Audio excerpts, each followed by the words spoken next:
ఆంధ్రప్రదేశ్కి సంబంధించినంత వరకు చాలా కీలకమైన సమస్యలు ఉన్నాయి. ఆంధ్రప్రదేశ్లో జగన్మోహన్ రెడ్డి ప్రభుత్వం అధికారంలోకి వచ్చినప్పటి నుంచి విధ్వంసకర పాలన జరిగిందనేది ప్రజలు ప్రతిపక్షాలు రోజు మాట్లాడుకుంటున్న మాట. అది వైసీపీకి కూడా తెలిసిపోయింది, జగన్మోహన్ రెడ్డి గారికి కూడా తెలిసిపోయింది. అందుకని ఆయన పడదాని పాటలు పడుతున్నారు. ఎమ్మెల్యేలు మార్చడం, టికెట్లు మార్చడం, లేకపోతే ఉన్న వాళ్ళని తీసేయడం, కొత్త వాళ్ళ కోసం వెతుకులాట, అభ్యర్థులు దొరకని పరిస్థితి, ఉన్నవాళ్ళు వెళ్ళిపోతున్న పరిస్థితి, ఇలాంటివన్నీ మనం చూస్తున్నాం. అట్ ది సేమ్ టైం రాష్ట్రంలోని రాజకీయ పక్షాలన్నీ మళ్ళీ జగన్మోహన్ రెడ్డికి ఎలాంటి అవకాశం ఇవ్వకూడదు అనే దాని మీద చాలా తీవ్రమైన కసరత్తు చేస్తున్నాయి. ఎంత కసరత్తు చేసినా కొన్ని సైద్ధాంతికపరమైన విభేదాలు, తరతరాల ప్రత్యర్థులు మనం అనే ఒక భావన కొన్ని పార్టీల మీద ఉంటుంది. ఉదాహరణకి కాంగ్రెస్, బీజేపీ వీళ్ళ మధ్య ఎట్టి పరిస్థితుల్లోనూ పొసిగే అవకాశం లేదు. అలాగే కమ్యూనిస్టులు, బీజేపీ అది ఉప్పు నిప్పు, ఇక మామూలు మాటల్లో చెప్పేది కాదు. చివరికి పెళ్లిళ్ళకి పేరెంటలు కూడా వెళ్ళరేమో, వాళ్ళు పిలిస్తే వీళ్ళు పిలిస్తే వాళ్ళు, అంత శత్రుత్వం ఉంటుంది. రాజకీయ ప్రత్యర్థులుగా ఫీల్ అవ్వరు, వాళ్ళు శత్రువులుగానే ఫీల్ అవుతారు. సో ఇలాంటి సైద్ధాంతికపరమైన వైరుధ్యాలు లేకపోతే శత్రుత్వాలు ఉన్నాయి.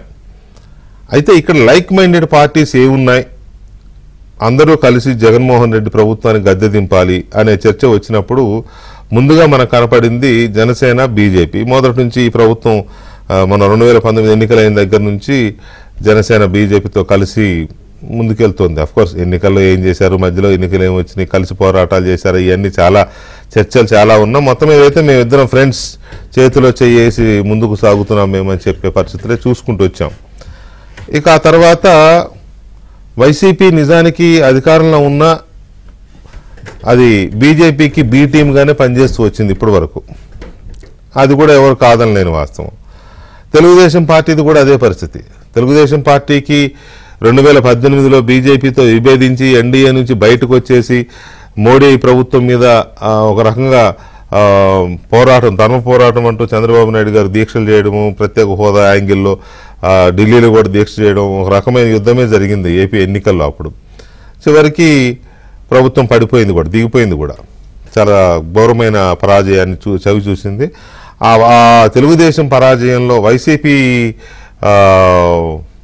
గెలుపు కంటే బీజేపీ చేసిన ఓటమి ఇదే ఎక్కువ అనేది ఒక పరిస్థితి ఉంది. తెలుగుదేశం ఓటమిలో బీజేపీ పాత్ర ఎక్కువగా ఉంది అనేది ఉంది. కారణాలు ఏవైనా కావచ్చు, ఎలాగైనా కావచ్చు. సో ఇప్పుడు మళ్ళీ గడిచిన 3-4 సంవత్సరాలుగా ఒకవైపు నుంచి టీడీపీ, ఒకవైపు నుంచి వైసీపీ తాము అంతర్గతంగా బీజేపీకి ఫ్రెండ్షిప్ చేస్తున్నాయనేది ప్రజల ఓవరాల్గా ఉన్న ఫీలింగ్.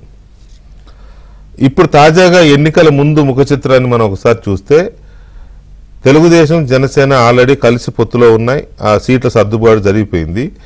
బీజేపీని కూడా కలుపుకొని పోవాలి అనేది జనసేన యొక్క ఉద్దేశం. తెలుగుదేశం కాస్తంత డోలాయమాన స్థితిలో డైలమాలో ఉండింది మొన్నటి వరకు. ఉంటే బాగుంటుందా లేకపోతే బాగుంటుందా అని. ఎప్పుడైతే బీజేపీ నుంచి పిలుపు వచ్చిందో, ఢిల్లీ రమ్మండి మాట్లాడుకుందాం అని అమిత్ షా గారి నుంచి పిలుపు వచ్చిందో, చంద్రబాబు నాయుడు గారు అక్కడికి వెళ్ళడం, అక్కడ ఆల్మోస్ట్ ఒక కంక్లూజన్కి వచ్చినట్టే మనకి పార్టీ వర్గాల ద్వారా అందుతున్న సమాచారం. అధికారికంగా ఎవరు ప్రకటించకపోయినా ఇక పొత్తు కుదిరినట్టే అనేది అధికారికంగా చెప్పకపోయినా మనకి పార్టీ అంతర్గత వర్గాల ద్వారా అందుతున్న సమాచారం. అయితే దీంట్లో కీలకమైన అంశం ఏంటంటే, ఇవాళ వేరే ఒక ప్రోగ్రాంకి సంబంధించి వెళ్ళిన అమిత్ షా గారు మాట్లాడుతూ అక్కడ ఈ పొత్తులకు సంబంధించిన అంశం వచ్చినప్పుడు ఆంధ్రప్రదేశ్లో పొత్తుల మీద త్వరలోనే మరింత క్లారిటీ వచ్చేస్తుంది. మేము మళ్ళీ మా మిత్రులను మేము పిలుచుకుంటున్నాం. గతంలో కూడా మేము మా మిత్రులు ఎవరిని కూడా బయటికి మేము పంపలేదు. వాళ్ళ రాష్ట్రాల్లో ఉన్న పరిస్థితులకు లోబడో లేకపోతే పరిస్థితుల వల్లనో, అక్కడున్న సిచ్యువేషన్స్ వల్ల వాళ్ళే వెళ్ళిపోయారు తప్ప మేము ఎవరిని వదులుకోలేదు.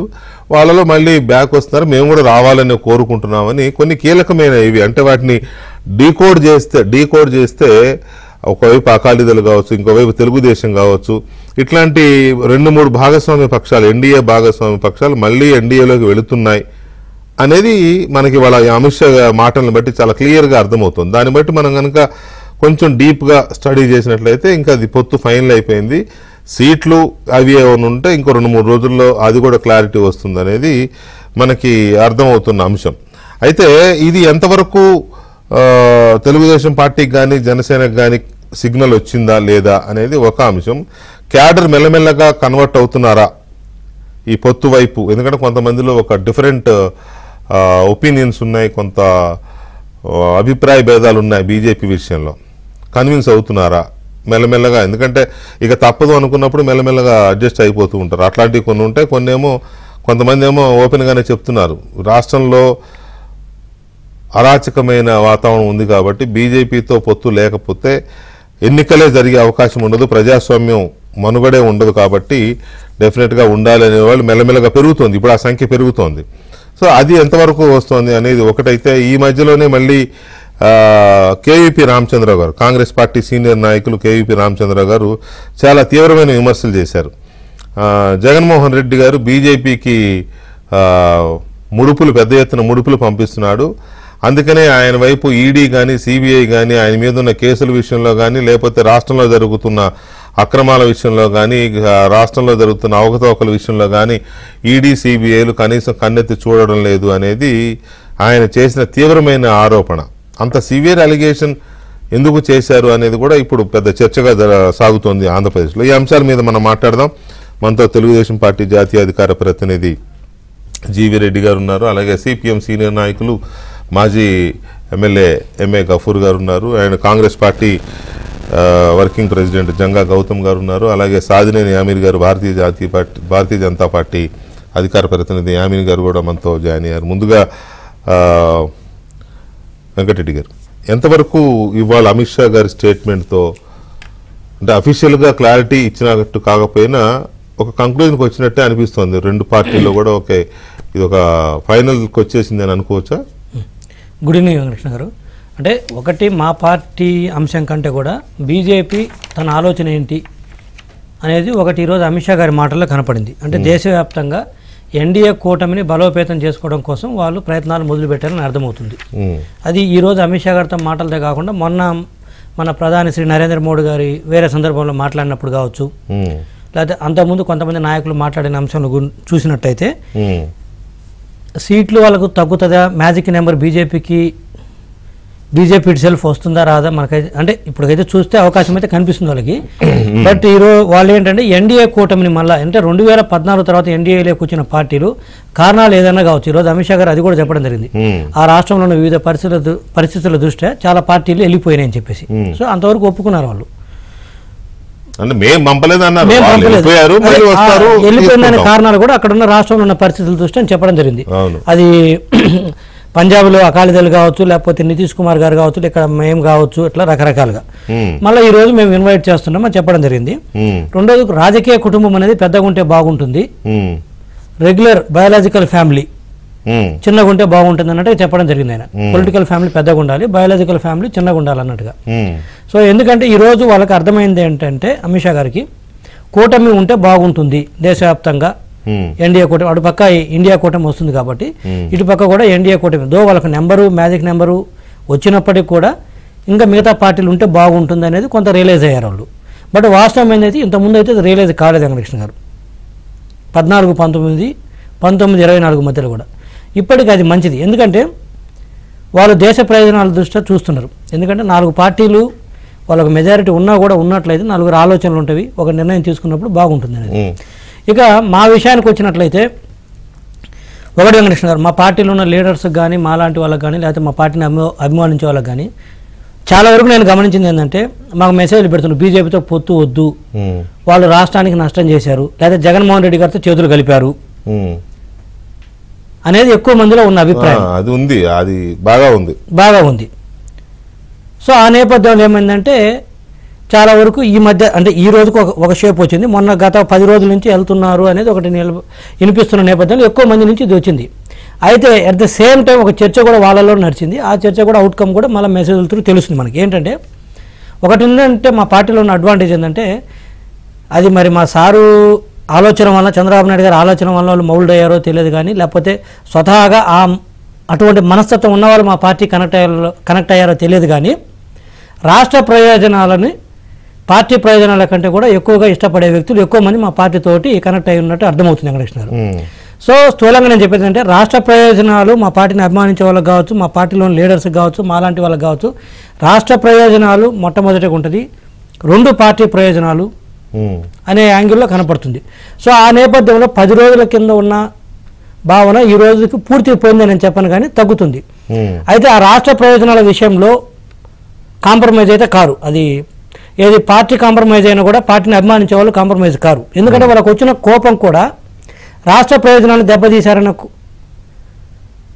ఆలోచనతో, రాష్ట్ర ప్రయోజనాలు దెబ్బతీశారన్న ఆ కారణంతో బీజేపీ మీద కోపం పెరిగింది తప్పితే ఇంకోటి కాదు.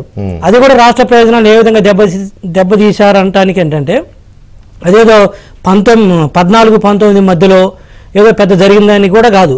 19-24 మధ్యలో వైఎస్ జగన్మోహన్ రెడ్డి గారికి కేంద్ర ప్రభుత్వం అందించిన సహకారము రాష్ట్ర ప్రయోజనాల దృష్టి అందించున్నట్లయితే ఇంత కోపం పెరిగి ఉండేది కాదు. అది రాష్ట్ర ప్రయోజనాల దృష్టి కాకుండా వ్యక్తిగతంగా వారికి అందించినటువంటి ప్రయోజనాలని క్లియర్ కనపడుతుంది. ఈరోజు బీజేపీ వాళ్ళు సరే మేము పొత్తులేక రాబోతున్నా కూడా కొన్ని అంశాలు అయితే చర్చించుకోవాల్సింది ఓపెన్గా.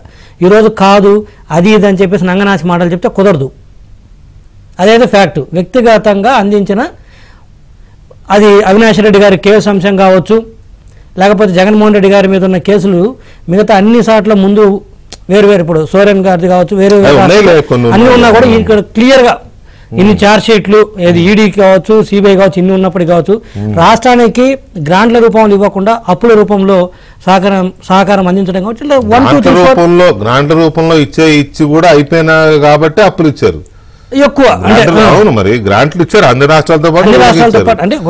ఎన్ని ఇచ్చినా రామింగుతా తేమింగుతా అన్నట్టు ఎన్ని ఇచ్చినా సరిపోతే ఎక్కడ మిగిలింది ఒకటే దారి కదా. 1, 2, 3, 4 అప్పులన్నీ ఇచ్చారు, సంతోషించండి. లేకపోతే రాష్ట్రం ఇప్పటికి ఎత్తిపోయేది లేక.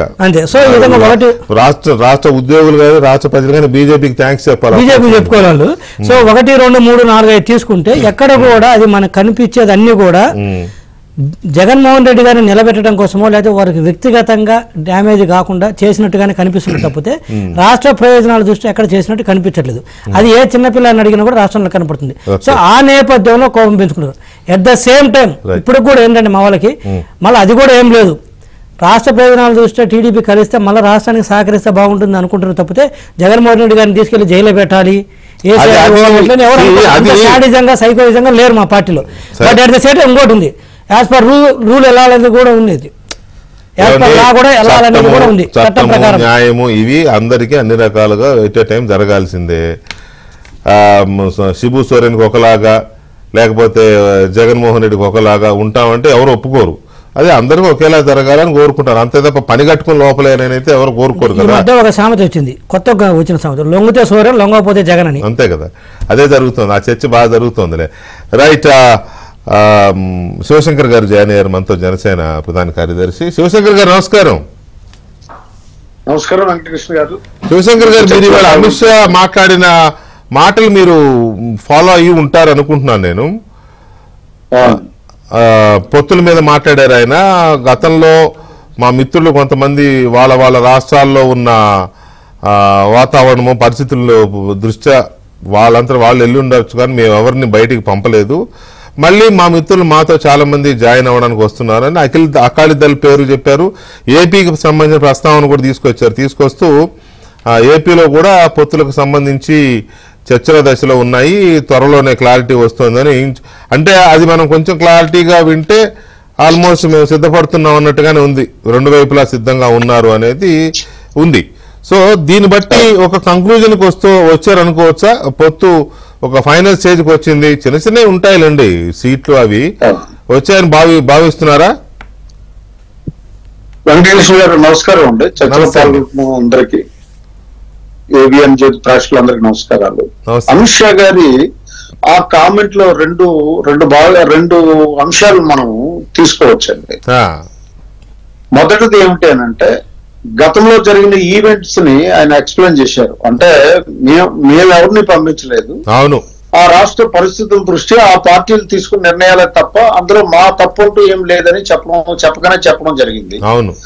రెండవది, ఇప్పుడు తిరిగి వస్తున్నారు అని చెప్పడంలో ఆంధ్రప్రదేశ్ కి సంబంధించి మనము ఖచ్చితంగా బీజేపీ పచ్చ జెండా ఊపినట్టుగానే మనం ఇండైరెక్ట్ గా, అంటే డైరెక్ట్ గా ఇంకా అనౌన్స్ చేయవలసి ఉంది, ఇండైరెక్ట్ గా పచ్చ జెండా ఊపినట్టుగానే మనం భావించవలసినటువంటి అవసరం ఉంటుంది వెంకటకృష్ణ గారు.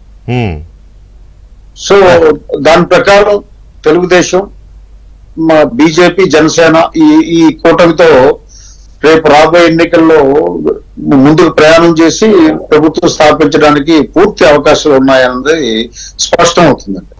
రైట్.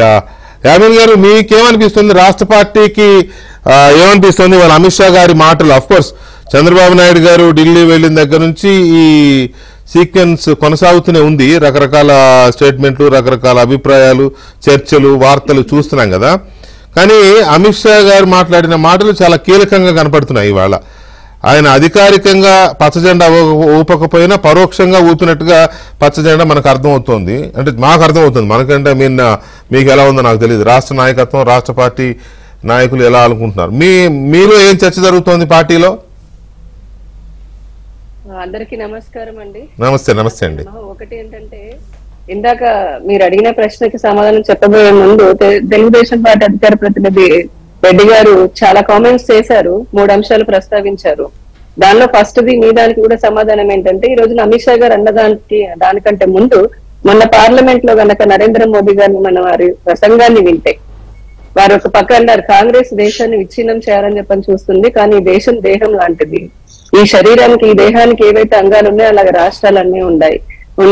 ఆ రాష్ట్రాలన్నీ కూడా బలపడతాయి. ఎందుకంటే ఈ దేశంలో ఈ రోజు ప్రజలు ఏం కోరుకుంటున్నారు, రాష్ట్ర ప్రజలు ఏం కోరుకుంటున్నారు అన్నది చూస్తే గనక 70 సంవత్సరాలు, దాదాపుగా 7 దశాబ్దాల విపరీతమైనటువంటి కుల అవినీతి, ఆ వారసత్వ పరిపాలనని ప్రజలు ఎప్పుడో చర్మగీతం పాడేశారు.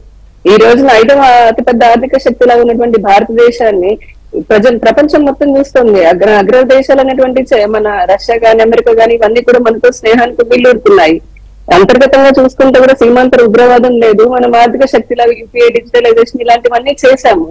దేశ ప్రజల కోరికలు ఏవైతే ఆకాంక్షలు ఉన్నాయో, ఒక అయోధ్య రామ మందిరం కానివ్వండి, 370 ఆర్టికల్ రద్దు కానివ్వండి, ఇవన్నీ కూడా చాలా సామరస్యంగా, చాలా శాంతియుతంగా పరిష్కరించుకున్నాము. ఒక పక్క సంక్షేమం, ఇంకొక పక్క అభివృద్ధి ఇస్తున్నాం అన్నట్టుగా ఇప్పుడు అందరికి అన్డౌటెడ్లీ తెలుసు. 2014లో మోదీ గారి గ్రాఫ్, అంటే అభిమానం ప్రజలకి, దేశ ప్రజలకు ఏ విధంగా ఉందో 19 వచ్చి కూడా డబుల్ అయింది. ఇప్పుడు 2024 అది ట్రిపుల్ అయిపోయింది. మాకు సొంతంగా ఈ రోజున అత్యధిక స్థానాలతోటి ఇప్పటికీ ప్రపంచంలోని అతిపెద్ద రాజకీయ పార్టీ లాగా ఉన్నాము. మళ్ళీ రాబోయే కాలంలో కూడా అలా ఉంటాము. కానీ ఎందుకు నరేంద్ర మోదీ గారు ఆ ప్రస్తావన చేశారు అంటే, భావ సారూప్యత ఉన్నటువంటి పార్టీలన్నీ కూడా ఎందుకు అసలు ఎలక్షన్స్, రాజ్యాంగంలో ఓటు అనేది పెట్టింది దేనికి? రాష్ట్రాలకైనా సరే, లోక్సభకైనా పెట్టింది దేనికి? ప్రజల యొక్క సమస్యలను తెలుసుకోవడము, వాటికి పరిష్కారం చూపించడము, వారికి సంక్షేమం, అభివృద్ధితో పాటు ఈ దేశం కూడా సమగ్రంగా అన్ని రంగాల్లో ఉన్నతిని సాధించాలి. ఈ దేశంలోని ప్రతి పౌరుడు కూడా తను అభివృద్ధి చెందాలనే కదా ఏదైనా సరే ఈ ఓటింగ్ పెట్టింది. కానీ గడిచిన కొన్ని దశాబ్దాలుగా రాజకీయాలు, ఎలక్షన్స్ అనంటే పార్టీలు పుట్టగొడుగులాగా పార్టీలు రావడము, ఒక సుస్థిరమైనటువంటి బలమైనటువంటి పాలన దేశంలో కానీ రాష్ట్రాల్లో కానీ అందించలేకపోవడం జరుగుతోంది. ఇలాగా అంటే ఒక 10 అడుగులు మనం ముందుకు వేస్తూ ఉంటే 20 అడుగులు వెనక్కి తీసేటటువంటి వెనక్కి వచ్చే పరిస్థితి కాకుండా, అందరూ కలిపి ఎవరైతే కనుక నిజంగా రాష్ట్రాల అభివృద్ధి, దేశం అభివృద్ధి కోరుకుంటున్నారో వారందరితో కూడా కలిసి ఉంటే మరిన్ని ఇప్పటి వరకు మేము చూసాం గడిచిన 2 దశల్లో కూడా, అంటే 10 సంవత్సరాల్లో ఈ భారతదేశం ఎన్నో నిర్ణయాత్మకమైనటువంటి, ఎంతో ధైర్య సాహసంతో కూడుకున్నటువంటి నిర్ణయాలు తీసుకున్నాం. ఈసారి రాబోయేటప్పుడు మొన్న మోదీ గారు చెప్పారు, ఈ 3వ టర్మ్ లో నేను తీసుకుపోయేటటువంటి డెసిషన్స్ ఏవైతే ఉంటాయో మా ప్రభుత్వము 1000 సంవత్సరాలకి కూడా పునాది పడేలాగా ఉంటాయని చెప్పారు. అంటే అంత బలమైనటువంటి నిర్ణయాలు తీసుకోవాలని అనుకున్నప్పుడు, కేవలం రాజకీయంగా మాకు బలం ఉన్నప్పటికీ కూడా అందరినీ కాస్త అలాగా భావసారూప్యత ఉన్నటువంటి పార్టీలను తీసుకొని వారి ద్వారా మనం ఇవన్నీ అచీవ్ చేయాలి. అప్పుడే చేస్తున్న అభివృద్ధి సుస్థిరంగా ఉంటుంది అనేది ఒక భావన. దానికోసమనే అమిత్ షా గారు కూడా చెప్పిన దాంట్లో అదే అర్థం. ఇప్పటి వరకు మేమైతే ఎవరిని వెళ్ళిపోమలేదని చెప్పని అన్నారు. మేము అదే చెప్తున్నాము. మమ్మల్ని ఇప్పటి వరకు ద్వేషించిన వారైనా సరే, లేదంటే విభేదించిన వారైనా, వారి వారి రాజకీయ స్వప్రయోజన కోసము భారతీయ జనతా పార్టీ ఈ రాష్ట్రంలో చిన్న విపరీతంగా బురద జల్లి విషం చిమ్మి వారు మనుగడ సాధించాలని అనుకున్నా కూడా ప్రయోజనం లేకపోయింది. ఇప్పటికైనా తెలుసుకుని అందుకనే అంటున్నారు, ఈ రాష్ట్రం పట్ల ఎవరికైతే కనుక రాష్ట్రాన్ని అభివృద్ధి వైపు తీసుకుని వెళ్ళాలని అనుకుంటున్నారో వారందరూ కూడా వెళ్ళి కలవడము, బీజేపీ కలవడము, వారు బీజేపీని కలవడం జరుగుతుంది. ఏది జరిగినా రాష్ట్రం బాగుపడాలి, ఈ దేశం బాగుపడాలి, సమగ్రంగా అభివృద్ధి చెందాలి. రెండవది వచ్చినప్పటికీ వారు అన్నారు భారతీయ జనతా పార్టీలో ఏం జరుగుతుందని మీరు కూడా అడిగారు. ఖచ్చితంగా ఇందాక చాలా మాట్లాడారు రెడ్డి గారు. మేము కూడా మాట్లాడితే అది డిబేట్లు ఇప్పటివరకు ఎన్నో సంవత్సరాల నుంచి జరుగుతూనే ఉంది, సోషల్ మీడియాలో కూడా జరుగుతూనే ఉంది. వీళ్ళు ఏంటంటే టీడీపీ వాళ్ళు కానీ మిగతా వాళ్ళు కానీ సోషల్ మీడియాలో ఇలా అనుకుంటూ విషయాన్ని చిమ్ముతూ లేదంటే ద్వేషానికి అక్కడని తప్పితే పైన ఉన్నటువంటి చంద్రబాబు నాయుడు గారు కానీ ఆ పార్టీ జాతీయ ఎవరైతే ఉన్నారో వారికి బాగా తెలుసు, అధ్యక్షుల వారికి తెలుసు. కాబట్టి వారు ఈ రోజున రాష్ట్ర ప్రయోజనాల కోసం అలాగే దేశం కోసం అని చెప్పని వారు కూడా తమ సహకారాన్ని అందించడానికి చర్చలు జరుపుతున్నట్టున్నారు. మాకైతే ఇంతవరకు అధికారికంగా ఎటువంటి ఇది రాలేదు. మేము మొదటి నుంచి చెప్పినట్టుగానే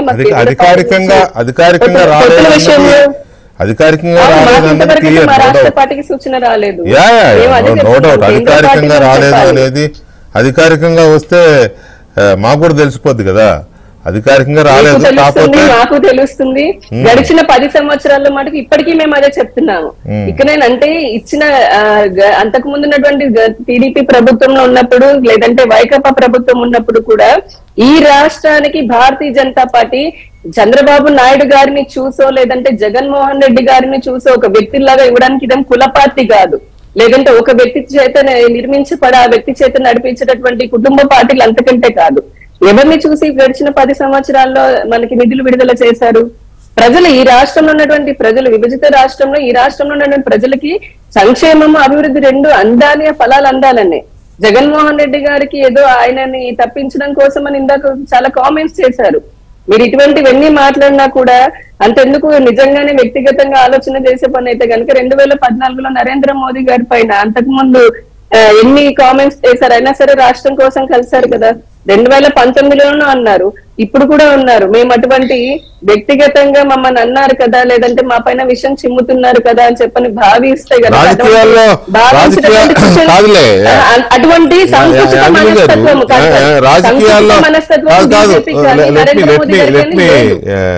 కాబట్టి రాజకీయాల్లో శత్రుత్వము శాశ్వత మిత్రులు శాశ్వత మిత్రుత్వము అనేది ఉండదనేది. అందుకే చెప్తున్నాను. ఒక మాట ప్లీజ్ రాజకీయ శాశ్వత శత్రుత్వం శాశ్వత మిత్రుత్వం అనేది ఎప్పటి నుంచో ఉంది, నానుడిది. అదొకటి. తర్వాత ఎన్నన్నా తుడిచేసుకుని పోవడం కూడా అంతే కామన్ రాజకీయాల్లో. కాబట్టి అది పెద్ద వ్యక్తిగతంగా అన్నారా పార్టీల పరంగా అన్నారా అది పెద్ద ఇష్యూ కానే కాదు. తుడిచేసుకుని పోవడం అనేది ఇట్స్ ఎ వెరీ కామన్ రాజకీయ పార్టీల నాయకత్వాలు. కాబట్టి అసలు అది చర్చే కాదండి, అసలు చర్చే కాదు. అందుకే మనం ఒక మాట మాట్లాడేటప్పుడు కాస్త ఆచి తూచి మాట్లాడాలి. ఈ రోజున బీజేపీలో కూడా మాకు ఓట్ల శాతం ఎంత వచ్చిందని పక్కన పెడితే ఈ రోజు బీజేపీలో ఉన్న కార్యకర్త కూడా తమ అభిప్రాయాలు చెప్పారు. ఏది ఇట్లా పొత్తుల గురించి చర్చ వచ్చినప్పుడు వెళ్ళాలన్న వాళ్ళు కొంతమంది ఉన్నారు, వద్దు అవసరం లేదు, ఇప్పటికీ బీజేపీని ఈ రాష్ట్రంలో ఈ స్థితికి తీసుకొచ్చిన వారు కాబట్టి వెళ్ళకూడదని అన్న వాళ్ళు కొంతమంది ఉన్నారు. వైసీపీతో కలిసి ఉండాలని ఎంతమంది అన్నారు. వైసీపీ భారతీయ జనతా పార్టీ అలాగా మనుషుల కోసం ఈ పార్టీ కోసం పోవాల్సిన అవసరం మాకు లేదు. ఇప్పుడు కాకపోతే ఇంకో 5 ఏళ్లకు 10 ఏళ్లకు రాష్ట్రంలో అధికారంలోకి వస్తామేమో, ప్రజల మందిలో మాకు వంతే కనుక. కాబట్టి మాకు అది సమస్య కాదు. కానీ మా పైన మా పార్టీలో కూడా అంతర్గతంగా చాలా ఉంటాయి కదా, అవే చర్చలు కూడా జరుగుతున్నాయి. కానీ మొదటి నుంచి కూడా మా పార్టీ సిద్ధాంతం అంత్యోదయం. మీరు చెప్పిన దాంట్లో నాకు అర్థమైంది ఏంటి అంటే జరుగుతున్నాయి. కానీ ఏది జరిగినా మా నరేంద్ర మోదీ గారు, భారత ప్రధాని నరేంద్ర మోదీ గారు వారు చెప్పినట్టుగానే పార్టీ కార్యకర్తలు నడుచుకుంటారు. ఎందుకంటే బీజేపీ కార్యకర్తలకి త్యాగం చేయడం ఎప్పటి నుంచి అవసరం కాబట్టి మాట్లాడే అవకాశం ఉంటుందా ఉండదా? ఇప్పుడు ఫ్లోర్ అంతా మీదే. ఇంకా ఇప్పుడు ఫ్లోర్ అంతా మీదే. ఏమో టైం ఇస్తే మాట్లాడతా. నేను అనేది ఏంటంటే ఇప్పుడు ఇంతసేపు మీరు చెప్పిందంటే నాకు అర్థమైంది ఏంటంటే మేము దేశం కోసమే మేము శ్రమిస్తున్నాం, దేశం కోసమే మేము పనిచేస్తున్నాం. ఈ క్రమంలో మమ్మల్ని ఎంతమంది ద్వేషించిన వాళ్ళనైనా ఎవరినైనా కలిసి వచ్చే వాళ్ళని కలుపుకుపోవడానికి మాకు ఎలాంటి భేషజాలు లేవు. అందుకే గతంలో విమర్శించిన వాళ్ళు బయటికి పోయినా కూడా ఆహ్వానిస్తున్నాము, వచ్చేవాళ్ళు వస్తున్నారు అని చెప్పి అమిత్ షా గారు చెప్పిన ఉద్దేశం కూడా అదే అని మీరు ఎక్స్ప్లెయిన్ చేశారు కదా, అంతే కదా? Right okay. సో ఇప్పుడు అమిత్ షా గారు చెప్పిన మాటల్ని బట్టి పొత్తు కన్ఫర్మ్ అయ్యింది అనేది డీకోడ్ చేస్తే నాకు అర్థమైన కంప్యూటర్ భాషలో డీకోడింగ్ అంటారు కదా, అర్థమైన భాష. దీని మీద గఫూర్ గారు అసలు బీజేపీని ద్వేషించే అత్యంత ద్వేషించే గఫూర్ గారు ఏం చెప్తారు, అసలు ఇప్పుడు ఏం చేయాలో, బీజేపీని ఎట్లా దింపాలో అని ఇంకా ఎక్కువ తప్పిస్తున్న నమస్కారం సార్. నమస్తే గఫూర్ గారు. 4-5 రోజుల నుంచి ఇవే చర్చలు, లేకపోతే దీని మీదనే ఏపీ పాలిటిక్స్ అంతా కాస్త ఫోకస్ అయ్యి ఉన్నాయి. ఎందుకంటే ఇది ఒక కీ టర్న్ అవుతుంది అనేది కదా, అది ఎవరికి ప్లస్ ఎవరికి మైనస్ అనేది సెకండరీ. మీరు చెప్తానే ఉన్నారులే కానీ ఎవరికి ప్లస్ అవుద్దో ఎవరికి మైనస్ అవుద్దో దాని గురించి ఇప్పుడు కాదు. కానీ కాకపోతే ఒక ఇండైరెక్ట్గా ఒక కంక్లూజన్కి వచ్చినట్టే అనుకోవచ్చా ఇవాళ అమిత్ షా గారు మాట్లాడిన మాటల్ని చూస్తే? వెంకటకృష్ణ గారు, మీకు మిగతా పెద్దలకు నమస్కారం అండి. ఇప్పుడు ఇంత దూరం వచ్చిన తర్వాత ఎవరు ఎనికి పోలేరు.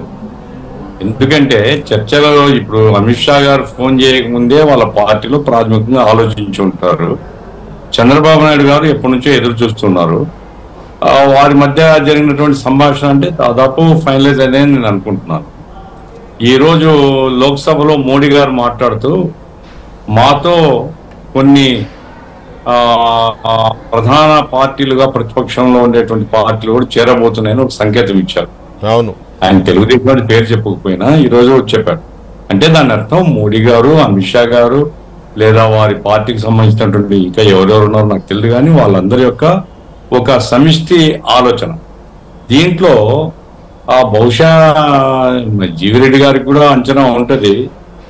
సీట్లు వరి లేదండి, వాళ్ళు సీట్లు ఏదో తెలుగుదేశం ఇవ్వబోయే సీట్ల కోసం వీళ్ళతో ఒప్పందానికి రావాలని వాళ్ళేం అనుకోరు. అయితే ఏమంటే సౌత్ ఇండియాలో ఇప్పుడు చూడండి ఏ రాష్ట్రంలో వారికి బలం ఉందండి. అవును, మహారాష్ట్రలో కూడా ఏమంటే చెప్పలేము రిజల్ట్స్. మహారాష్ట్రలో సింపతి వేవ్ ఉందని, అది ఉద్ధవ్ ఠాక్రే, శరద్ పవార్ వాళ్ళ వైపు ఉందని అంటున్నారు. అప్పుడు కర్ణాటకలో లేరు, కేరళలో లేరు, తమిళనాడు లేరు, తెలంగాణ లేరు, ఆంధ్రప్రదేశ్. కాబట్టి ఇది నార్త్ ఇండియా పార్టీ అనేటువంటి ఒక ముద్ర బీజేపీ మీద పడుతూ ఉన్నది. దీనికి అవసరం వాళ్ళకి. ఎందుకంటే సౌత్ ఇండియా నుంచి కూడా ఒక ప్రధాన పార్టీ ఏదైనా ఒకటో రెండో రాబట్టుకోవడానికి వాళ్ళు అన్ని విధాల ప్రయత్నాలు చేస్తున్నారు. అందులో భాగంగానే ఎందుకంటే జగన్మోహన్ రెడ్డి అన్ని విధాలా వాళ్ళకి సపోర్ట్ చేస్తున్నాడు. జగన్మోహన్ రెడ్డితో తగాదలేదు వాళ్ళకి. జగన్మోహన్ రెడ్డి సిఏ బిల్లుతో సహా ఏ బిల్లు పార్లమెంట్ లో పెట్టినా బలపరుస్తున్నాడు. అయితే ఎన్డీఏ పార్ట్నర్ కాదు, ఎన్డీఏ పార్ట్నర్ గా రమ్మని ఆహ్వానించారు. ఎన్డీఏ పార్ట్నర్ నేను రాలేనని చెప్పాడు. తన నిస్సహాయ పరిస్థితి కూడా చెప్పుకున్నాడు. అన్నప్పుడు ఎన్డీఏ పార్ట్నర్ గా రాగలిగేటువంటి వాళ్ళు ఎవరు ఉన్నప్పుడు ఇక్కడ చంద్రబాబు నాయుడు గారు కనపడుతున్నారు వాళ్ళకి. జనసేన ఆల్రెడీ ఎన్డీఏ పార్ట్నర్ ఉన్నప్పుడు ఇతరులతో కలిస్తే దానికి శక్తి వస్తుంది, కానీ స్వతహాగా అది రాజకీయాల్లో ప్రధానమైనటువంటి శక్తి కాదు. కాబట్టి ఒక ప్రధానమైన శక్తి అన్నప్పుడు ఏదో టీడీపీ ఆర్ వైఎస్ఆర్సీపీ ఎన్డీఏలో ఉండాలి అనేటువంటిది వాళ్ళ భావన. ఇది చాలా కాలంగా వార్తలు వస్తున్నాయి. దాంట్లో భాగంగానే అమిత్ షా గారు పిలిచి మాట్లాడినారు. ఆ తర్వాత మోడీ గారు కూడా ఈరోజు పార్లమెంట్ చెప్పారు. కాబట్టి ఇంత దూరం వచ్చిన తర్వాత ఇంకేదో అవుతుంది, ఇంకేదో ఈ మిత్రత్వం పోతుందని నేను అనుకోవడం లేదు. అది జరుగుతుంది. ఇప్పుడు ఎన్డీఏలోకి ఆహ్వానించారని కూడా వార్తలు వచ్చాయి ఆ రోజు. ఎన్డీఏలో పోవాలి సార్. ఎన్డీఏలో పోకపోతే ఈయన అవసరం ఉంది వాళ్ళకు. 25 సీట్లు ఆల్రెడీ ఉన్నాయి కదండి. అవును, 25 సీట్లు ఏ పార్టీ ఎంపీ ఉన్నా గానీ 25 సీట్లు ఆల్రెడీ బీజేపీ జోబులో ఉన్నాయి కదా ఆంధ్ర రాష్ట్రం నుంచి. అవును, అయితే ఎన్డీఏ పార్ట్నర్షిప్ కావాలి వాళ్ళకి. ఎన్డీఏ పార్ట్నర్షిప్ ఉంటే తప్ప ఇప్పుడు వాళ్ళకు నార్త్ ఇండియా పార్టీ అనేటువంటి ఏదైతే ఒక ముద్ర ఉందో తొలగించుకోవాలనేటువంటి వాళ్ళ ప్రయత్నము. అందులో వాళ్ళు సఫలం కావాలంటే ఎన్డీఏ పార్ట్నర్ చేరాల్సిందే. వేరే మీరు అన్నది కరెక్టే. ఏంటంటే ఇప్పుడు టీడీపీ వాళ్ళైనా వైసీపీ వాళ్ళైనా 25 మంది వాళ్ళ బెడ్రూమ్ లో ఉన్నట్టే. కాబట్టి ఓన్లీ డిఫరెన్స్ ఏంటంటే వాళ్ళని బీజేపీ ఎంపీలు అనలేరు, వైసీపీ ఎంపీలు టీడీపీ ఎంపీలు అంటారు. అంతే కదా, అది పరిస్థితి. లేకపోతే ఇప్పుడు ఈ డిబేట్ లోనే యామిని గారు ఒక మాట అన్నారు జీవిరెడ్డి గారికి, కొంచెం నోరు అదుపులో పెట్టుకోయా. ఇక రాబోయే కాలంలో నోరుకి ప్లాస్టర్ వేసుకొని టీడీపీ వాళ్ళు కూర్చోవాల్సి వస్తుంది. ఎందుకంటే ఎందుకంటే కొంచెం వినండి అలా డైరెక్ట్ అనలేదు కానీ సెన్స్ అలాగే ఉందిలే. మీరే మాట్లాడిస్తారు లేదని మీరే అన్నారు. యామిని గారు అంత ఉద్దేశం ఉందా మీకు? గఫూర్ గారు చెప్పినంత ఉద్దేశం ఉందండి మీకు? మాకు అంత ఉద్దేశం ఉంటే సిచ్యువేషన్ ఇక్కడ వరకు ఇలా ఉండేది కాదు, వచ్చేది కాదు. కానీ మీరు కాకపోతే వార్నింగ్ ఏమీ లేదు, అందరికి ప్రజలకి అందరికి తెలుసండి. కాబట్టి ఏదో ఇప్పటికీ కూడా అనవసరం. ఇంకా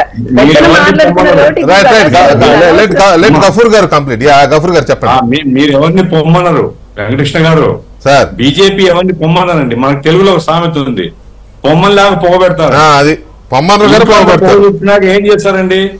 పొగలో దక్కుంటూ కళ్ళు కాల్చుకుంటూ కూర్చోలేరు కదా. అవును, కాబట్టి బయటికి పోవాల్సి వస్తుంది.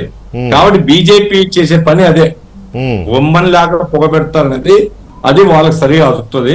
ఎందుకంటే వాళ్ళు ఇప్పుడు మీరు ఒక్క సంగతి సార్ నేను చెప్పేది, ఎందుకంటే బాధ యామిని గారు ఇంకొకరు బాధపడితే నేను చేయలేరు. కానీ ఇప్పుడు నిన్న మొన్న సిద్ధరామయ్య గారు జంతర్ మంతర్ దగ్గర ఒక రాష్ట్ర ముఖ్యమంత్రి పోయి కూర్చున్నాడు. నిధుల్లో మాకు వివక్ష జరుగుతున్నది, మా రాష్ట్రాన్ని పట్టించుకోలేదు. ఆ తర్వాత 8వ తేదీ మరుసటి రోజే కేరళ చీఫ్ మినిస్టర్ పోయి ఆయన ఢిల్లీలో ధర్నా చేసినాడు. హేమంత్ సోరెన్ ముఖ్యమంత్రిగా ఉండేవాడు జైల్లో ఉన్నాడు. ఏమంటారు దీన్నంతా? ఇదంతా సజావుగా ఉంది. చాలా రేపు నేను చెప్తున్నాను, చంద్రబాబు నాయుడు తోక ఊపితే చంద్రబాబు నాయుడు మళ్ళా బయటికి రాకుండా జైల్లో ఉంటాడు. అది గుర్తుపెట్టుకొని నోరు అదులో పెట్టుకొని వాళ్ళు ఉండమనండి. సరే, మేమైతే ఒక నిర్ణయానికి వచ్చినాం, వీళ్ళు ఎట్లా బీజేపీతో పోతారనేది మా అంచనా. మేము చేయగలిగే ప్రయత్నాలు ఏమిటనేది మేము చేసుకుంటున్నాం. ఇప్పుడు ఎందుకంటే ఏ పార్టీ ఇష్టం ఆ పార్టీది, మనం ఏం చేయలేము. అయితే రాష్ట్రం పట్ల వివక్షత ఇన్నాళ్ళు చూపారు. ఇప్పుడు రాష్ట్రం పట్ల మీరు కలవబోతున్నప్పుడు మీరేమైనా మాట్లాడుకున్నారా? మీరేమైనా మరి ప్రత్యేక హోదా సాధిస్తారా? లేకుంటే నిరుద్యోగ సమస్య పరిష్కారానికి ప్రజలకు ఏం చెప్తారు? పోలవరం ఎప్పుడులో పూర్తి చేస్తానని కేంద్రం చెప్తుంది. ఎందుకంటే కేంద్రానికి బాధ్యత, రాష్ట్రానికి కాదు. ఈ రకంగా రాష్ట్ర ప్రజలు ఎందుకు బీజేపీని వ్యతిరేకిస్తున్నారండి? రాష్ట్ర ప్రజలు విభజన సందర్భంగా మోసపోయినామనే భావంతో ఉన్నారు. కాంగ్రెస్ పార్టీ బీజేపీ పార్టీ ఇద్దరు కలిసి చేసినారు. ఆ తర్వాత బీజేపీ అధికారంలోకి వచ్చింది. బీజేపీ చెప్పారు 10 సంవత్సరాలు మీకు ఇస్తామని, కానీ ఆచరణలో హోదా ఇవ్వలేదు, నిధులు ఇవ్వలేదు. అన్ని విధాలు కూడా రాష్ట్రానికి అన్యాయం జరిగింది. టీడీపీ అధికారంలో ఉన్నప్పుడు అన్యాయం జరిగింది. వైసీపీ అధికారంలోకి వచ్చిన తర్వాత ఈయన మాట్లాడేమో మానుకున్నాడు, మౌనవ్రతం మూగనం పట్టండి. కాబట్టి ప్రజలు రాష్ట్రానికి అన్యాయం చేసినారు అనేటువంటి ఒక ఆవేదనతో ఉన్నారు. ఆవేదనను కనుక మీరు పరిష్కారం చేసుకోలేకపోతే టీడీపీ ఎంత గొప్పలు చెప్పుకున్నా రాష్ట్ర ప్రయోజనాలు కాదు, మీ సొంత రాజకీయ ప్రయోజనాలు. ఎట్లయితే ఆయన జైలు ప్రయోజనాలు చూసుకున్నాడో మీరు సొంత ప్రయోజనాలు చూసుకుంటున్నారని మేము ఆరోపిస్తాం. అటువంటి ఆరోపణ రాకుండా రాష్ట్ర ప్రయోజనాలు కూడా మీరు చెప్తే ఏదైనా రాష్ట్ర ప్రజలు ఆలు లేదు, చూలు లేదు, లేకపోతే ఇక ఎన్నికలు జరగలేదు, ప్రభుత్వాలు ఏర్పడక ముందే మీకు ఒక అస్త్రం దొరికేసింది. అస్త్రం కాదు సార్, వాస్తవమే. లేదండి, ఇప్పుడు మీరు చెప్పిన పాయింట్స్ అన్ని వాస్తవమే. ఇక దానికి తోడు బీజేపీతో కాబట్టి మీకు ఆటోమేటిక్ గా అది ఒక దాని ఏమంటారు సార్, అడగకుండా ఎట్లుంటాం చెప్పండి. మేము బడ్జెట్ చేయడం కోసం రాజకీయాలు లేం కదా, తప్పనిసరిగా అడుగుతాం కదా. తప్పు ఎవరు చేసినా అడుగుతాము. వైసీపీకి వ్యతిరేకంగా వైసీపీ ఆ మాటకు వస్తే. కానీ ఇక్కడ పాయింట్ ఏంటంటే గఫూర్ గారు, ఇక్కడ పాయింట్ ఏంటంటే మీరు అన్నది ఏపీకి సంబంధించినంత వరకు మీరు మాట్లాడుతున్నారు. కానీ ఇవాళ ఏపీ, తెలంగాణ, కర్ణాటక, మహారాష్ట్ర, తమిళనాడు, ఒడిశా అన్ని రాష్ట్రాలు ఇలాగే మాట్లాడుతున్నాయి కదా. కాబట్టి ఏపీకి ఒక్కదానికే పని కట్టుకొని చేశారు బీజేపీ వాళ్ళు. ఇప్పుడు విభజన చేయకుండా ఉంటే మనం ప్రత్యేకించి అడగలేమండి. విభజన సందర్భంగా విభజన హామీలే, నేను కొత్త డిమాండ్ పెట్టడం లేదండి. విభజన చట్టంలో చేసినటువంటి హామీలు హక్కు మనకు, మన రైట్. అది మన రైట్ ను 10 years అయింది, ఇంప్లిమెంట్ చేయలేదు. తూతూ మంత్రం తప్ప మన రైట్ మనకి ఇవ్వలేదు. కాబట్టి ఈ రోజు సార్ వెంకటకృష్ణ గారు డిబేట్ కోసం పక్కన పెట్టండి, రాజకీయాలు కూడా పక్కన పెడదాం. వీధుల్లో పోతుంటే యూత్ సార్, చాలా మంది చదువుకున్న పిల్లలు రాష్ట్రం వదిలి వెళ్ళిపోతున్నారు సార్. పోయి అక్కడ రోడ్ల మీద పడి ఉంటారు తప్ప, ఎందుకని ఇక్కడ ఏం దిక్కు లేదు. అది స్థానిక పాలకుల వైఫల్యం సార్, అది స్థానిక పాలకుల వైఫల్యం. ఇదే బీజేపీ కేంద్రంలో ఉండగానే కేరళలో ఎందుకు పోవట్లేదు యూత్, కర్ణాటకలో ఎందుకు పోవట్లేదు యూత్, డిఎంకే తమిళనాడులో ఎందుకు పోవట్లేదు యూత్, బెంగాల్లో ఎందుకు పోవట్లేదు యూత్? బెంగాల్ నుంచి వస్తున్నారులేండి, అందుకోసం తెలుగు అది ఎక్కడైనా ఉంటుంది కొద్దిగా. ఈ రెండు కూడా రాష్ట్ర ప్రయోజనాన్ని పక్కన పెట్టినాయని చెప్పదలుచుకున్నారు. 5 సంవత్సరాల్లో అమరావతి అన్నారు, ఈయన 3 రాజధాని మొత్తం బుడనాశనం చేసినారు.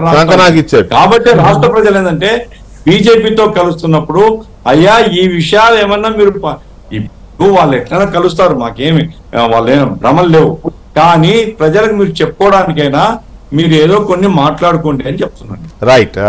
గౌతమ్ గారు, మొత్తానికి తెరపడింది పొత్తుల విషయంలో, ఇక వాళ్ళు ముందుకెళ్తున్నారు అనేది అర్థమైపోయింది. వాళ్ళు అమిత్ షా గారు చెప్పిందైనా లేకపోతే యామినికి చెప్పినట్టుగా పార్లమెంట్లో మోదీ గారు మాట్లాడిన దాన్ని డీకోడ్ చేసినా అదే అర్థమవుతోంది. గత మిత్రులందరూ మళ్ళీ మా దగ్గరకు వస్తారు, కొత్త మిత్రులు కూడా తీసుకుంటాం అనేది దాని అర్థం అదే. ఆవిడ అదే చెప్పారు.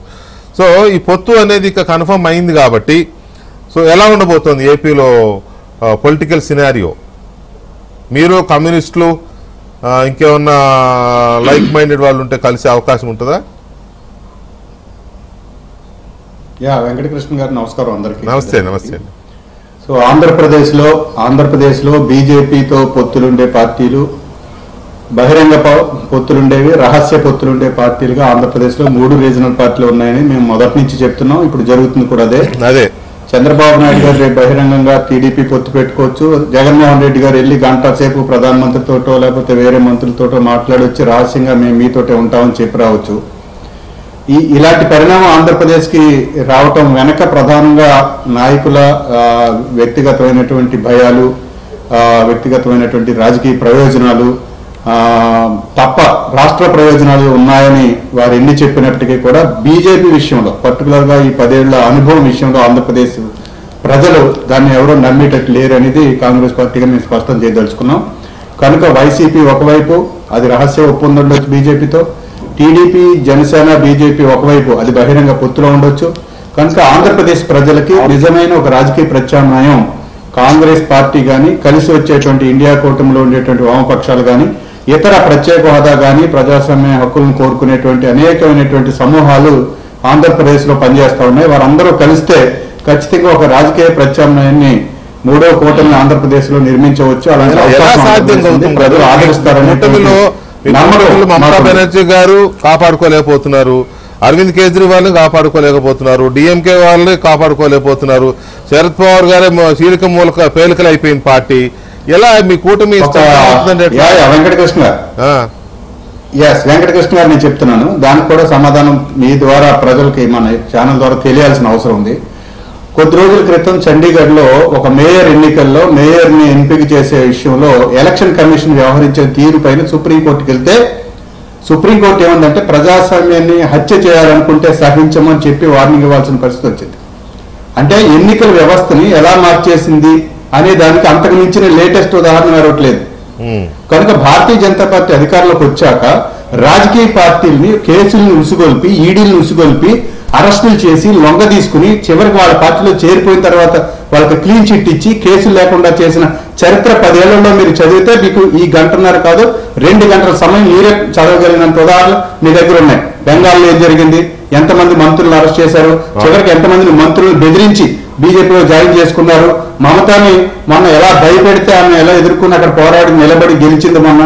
సో ఈ విషయాలన్నీ పశ్చిమ బెంగాల్ విషయంలో ఉన్నాయి. కేజ్రీవాల్ విషయంలో చూస్తున్నాం. మనీష్ సిసోడియాని ఏడాది పైగా జైల్లో మగ్గిపోయేటట్టు చేస్తున్నారు, బెయిల్ లేదు. ఇప్పటికి 5 సార్లు ఈడీ కేసులను పంపించే పరిస్థితికి ఒత్తిడి చేస్తా ఉన్నారు. అంటే ఒక ప్రతిపక్ష పార్టీల మీదే ఇవన్నీ జరుగుతున్నాయి, ప్రతిపక్ష పార్టీల మీదే. కనుక పాలక పక్షంలో చేరిపోతే వాళ్ళ మీద క్లీన్ చిట్. కర్ణాటకలో ఎన్నికలు జరుగుతుంటే ఈడీ రైట్స్ అన్ని కూడా కాంగ్రెస్ పార్టీ నాయకుల మీద చేయించి 90% మొత్తం దేశం అంతా కూడా ప్రతిపక్ష నాయకుల మీద ఈడీ రైట్స్ జరుగుతూ ఉన్నాయి. అలాగే చంద్రబాబు నాయుడు గారు మొన్న స్కిల్ డెవలప్మెంట్ కేసులో అరెస్టు జైలు అయిన తర్వాత ఖచ్చితంగా ఆయన పార్టీకి ఆయనకి మన లీడర్ని కాపాడుకోవాలి, మన లీడర్ని జైలుకి వెళ్లకుండా చూసుకోవాలి, బీజేపీతో పొత్తుకెళ్తేనే మనం సేఫ్ గా ఉంచారని భయపెట్టడం వల్ల వాళ్ళు పొత్తుకు పోతూ ఉండొచ్చు, రాష్ట్ర ప్రయోజనాన్ని వదిలేసి ఉండొచ్చు. జగన్మోహన్ రెడ్డి గారు ఆయన్ని బెయిల్కి వెళ్లకుండా 5 సంవత్సరాలు ఎన్నో బెయిల్ తిరగకుండా ముఖ్యమంత్రిగా ఉన్నాడు. ఆ బెయిల్ రద్దు చేస్తే ఆయన జైలుకి వెళ్లాల్సి వస్తుంది. కనుక ఈ 5 ఏళ్లు ప్రభుత్వం ఎంత మేరకు సహకరిస్తుందని ఆయన పరిగెడతా ఉన్న ఢిల్లీ దగ్గరికి.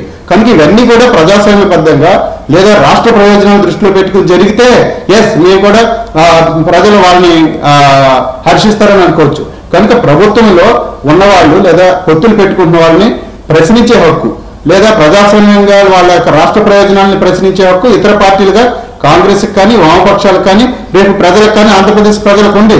కనుక మహారాష్ట్రలో ఏం జరిగింది, ఉద్ధవ్ ఠాక్రే పార్టీని ఏం చేశారు, ఎన్సీపీని ఏం చేశారు, శిబు సోరెన్ పార్టీని ఏం చేస్తున్నారు. కనుక భారతదేశం అంతా ప్రజాస్వామ్యం మీద బద్ధంగా ఎన్నికైనటువంటి నరేంద్ర మోడీ గారు, అమిత్ షా గారు ఇప్పుడు ఒక నియంతృత్వం అమలు చేస్తూ మొత్తం మీద ప్రభుత్వ రాజ్యాంగ వ్యవస్థలన్నింటినీ ప్రతిపక్షాన్ని బలహీనపరిచి వాళ్ళని లొంగ తీసుకుని వాళ్ళలో కలిపేసుకునేటువంటి ఒక ప్రయత్నం చేస్తా ఉన్నారు. ఇవన్నిటిలోనూ మళ్ళీ దానికి ఒక దేశభక్తి లేకపోతే నీతివంతమైన పాలన ఇవన్నీ వేల కోట్లు ఎమ్మెల్యేలు కొంటానికి ఖర్చు పెడతారు. సుమారు 8-9 రాష్ట్రాలని దేశంలో చీల్చేశారు. ఏది చేసినా ముసుగో లేదా గొడుగో 8-9 రాష్ట్రాల్లో ప్రభుత్వాన్ని కూల్చేసింది భారతీయ జనతా పార్టీ. కనుక భారతీయ జనతా పార్టీతో చంద్రబాబు నాయుడు గారు చెప్పాలి కాబట్టి నాకు తెలుసున్న వెంకటకృష్ణ గారు మీరు కనుక వెంకటకృష్ణ గారు ఒక మాట వెంకటకృష్ణ గారు ఆంధ్రప్రదేశ్ లో తెలుగుదేశం పార్టీని విచ్ఛిన్నం చేసి భారతీయ జనతా పార్టీ ఇక్కడ బలపడటానికి చేసిన కుట్రలు అన్ని ఇన్ను కావు, అవి ఎక్కువ తెలుగుదేశం వాళ్ళకే తెలుసు. అనేక ప్రైవేట్ సందర్భాల్లో వాళ్ళు మాట్లాడారు. కానీ ఇవాళ ఎందుకు వాళ్ళు బీజేపీ దగ్గరికి పోతున్నారంటే ఈ భయం వల్ల. ఇంకా మించి ఏ ప్రయోజనాలు లేవు, రాష్ట్ర ప్రయోజనాలు లేవు, పార్టీ ప్రయోజనాలు లేవు, ఏమీ లేవు. పార్టీ ప్రయోజనాలు ఉన్నాయి అంతే, వ్యక్తిగత ప్రయోజనాలు ఉన్నాయి అంతే. సేమ్ జగన్మోహన్ రెడ్డి గారు నేను చెప్తా ఉన్నాను కదా, నిన్న మీరు అడిగారు మొదట ఎందుకు భారతీయ జనతా పార్టీతో రహస్య ఒప్పందాలు ఏంటి అని. మేము ఇదే చెప్పాం. బెంగాల్లో మీరు మంత్రులను అరెస్ట్ చేశారు, కర్ణాటకలో డీకే శివకుమార్ జైల్లో పెట్టారు, అప్పుడు వేరే శిబు సోరెన్ ఇవాళ తీసుకెళ్లారు, సిసోడియాని తీసుకెళ్లారు. ఆంధ్రప్రదేశ్ లో అవినీతి జరిగిపోతుందని మీ రాష్ట్ర అధ్యక్షురాలు భారతీయ జనతా పార్టీ అధ్యక్షురాలు కేంద్రానికి ఉత్తరాలు రాశారు. ఇసుకలో అక్రమాలు జరిగిపోతున్నాయి, మద్యంలో అక్రమాలు జరిగిపోతున్నాయి. ఎక్కడైనా అరెస్టులు ఉన్నాయా, ఎక్కడైనా కేసులు ఉన్నాయా? ఎందుకు మేము విమర్శించకూడదు వైసీపీ బీజేపీ రహస్య పొత్తుందని? కనుక రాష్ట్ర ప్రజలకి ఒక స్పష్టత ఉంది. ఈ 3 పార్టీలు బీజేపీతో భయం వల్ల, వ్యక్తిగత స్వార్థం వల్ల, వ్యక్తిగత ప్రయోజనాల వల్ల తప్ప. ఒక్క నిమిషం గౌతమ్ గారు, ఇక్కడ 2 కీలకమైన అంశాలు ఏంటంటే, ఒకటి పొత్తులపై క్లారిటీ వచ్చినంత కొంతవరకు ఏంటంటే ఆల్మోస్ట్ వచ్చేసింది. అయితే ఇది ఇప్పుడు ముగ్గురు కలిసి ముందుకెళ్ళడానికి ఒక కార్యాచరణ కూడా అవసరం. ఆ కార్యాచరణలో భాగంగా బీజేపీ కొన్ని హామీలు ఇవ్వాల్సిన అవసరం ఉంది. చంద్రబాబు నాయుడు గారు, పవన్ కళ్యాణ్ గారు అదేదో బీజేపీకి ముందే చెప్పారు అని చెప్పి అంటున్నారు. ఈ పలానా అంశాల్లో మీరు ఒక స్టేట్మెంట్ చేయకపోతే ప్రజలు కన్విన్స్ అయ్యే అవకాశం లేదు అని చెప్పి అంటున్నారు. ఆ కార్యాచరణ ఎలా ఉండబోతుంది అనేది ఒకటి. నేను ఇందాక చెప్పిన కేవీపీ రామచంద్రరావు గారు చేసిన అలిగేషన్స్ చాలా సీరియస్ అలిగేషన్స్ చేశారు. ఆయన బీజేపీకి జగన్మోహన్ రెడ్డి ముఠ చెప్తున్నాడు మొదటి నుంచి. అందుకనే ఆయన మీద ఎలాంటి కేసులు రాకుండా రాష్ట్రంలో జరుగుతున్న అక్రమాలు పట్టించుకోకుండా వదిలేశారంటున్నారు.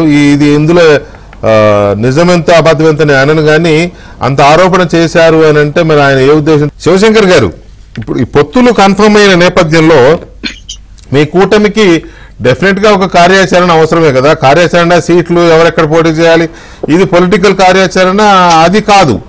ప్రజలకి చెప్పాల్సిన అవసరం ఉంటుంది. మేనిఫెస్టోలు ఇవి కాకుండా బీజేపీ విషయంలో కొన్ని కీలకమైన అంశాలు ఉన్నాయి కాబట్టి ప్రజలు కొంత అనుమానాలు, కొంత అభద్రత, కొంత వ్యతిరేకత ఇవన్నీ ఉన్నాయి కాబట్టి మీరు ముగ్గురు కలిసి ఆ క్లారిఫికేషన్స్ ఇవ్వాల్సి ఉంటుందేమో. అందుకు సంబంధించి ఏమన్నా క్లారిఫికేషన్స్ రెడీ చేసుకుంటున్నారా?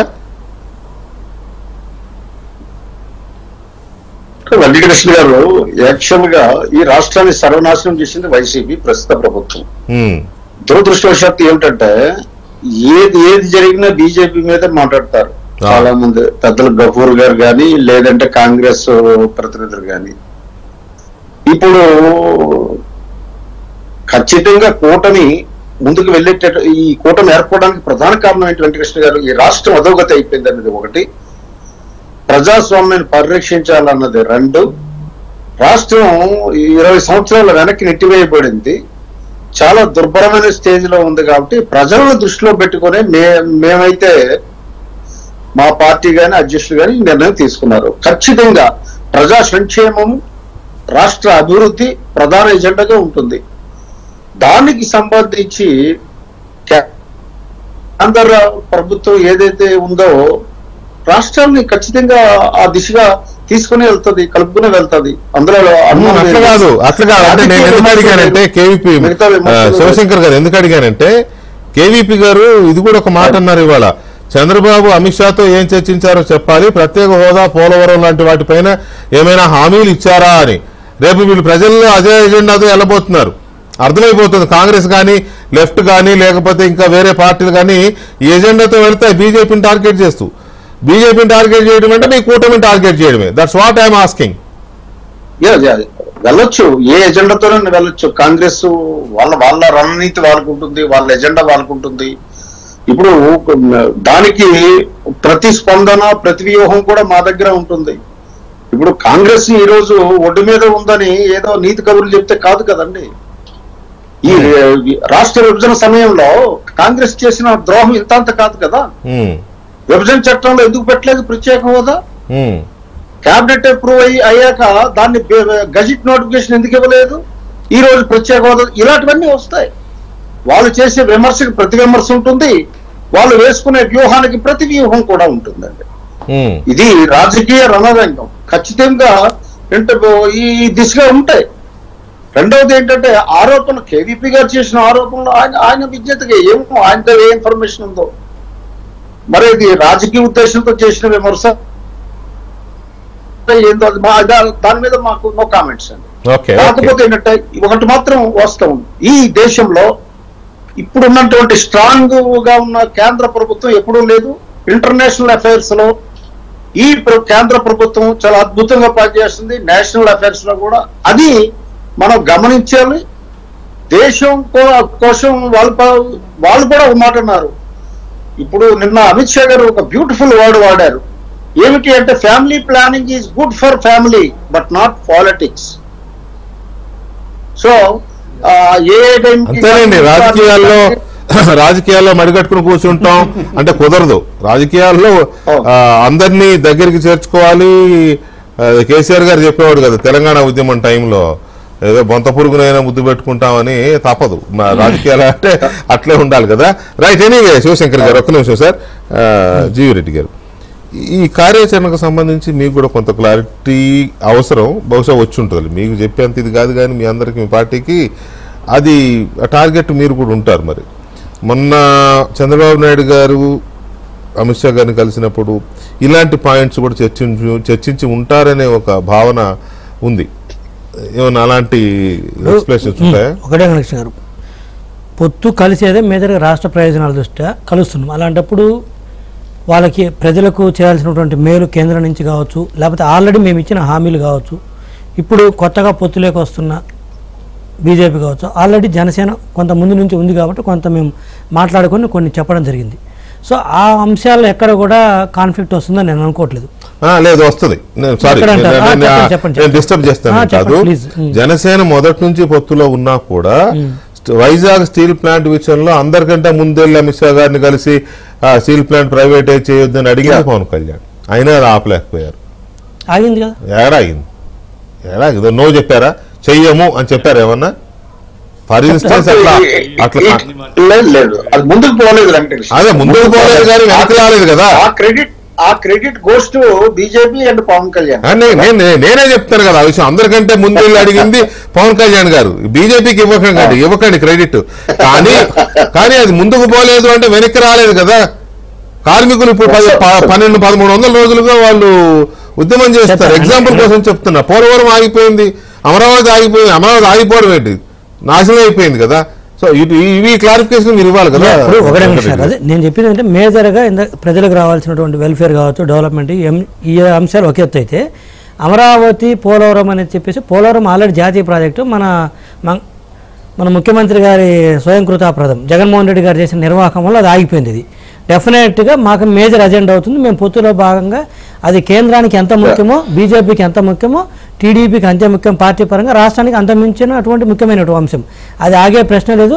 ఆ అంశాల్లో మేము కాంప్రమైజ్ అయ్యే ప్రశ్న లేదు. ఎందుకు చెప్తున్నంటే కొన్ని అంశాల్లో ఈరోజు గఫూర్ సార్ చెప్పారు మీరు నోరు మూసుకొని ఉండాలి పొత్తులోకి వెళ్తున్నాం కాబట్టి, జంగా గౌతమ్ గారు చెప్పారు.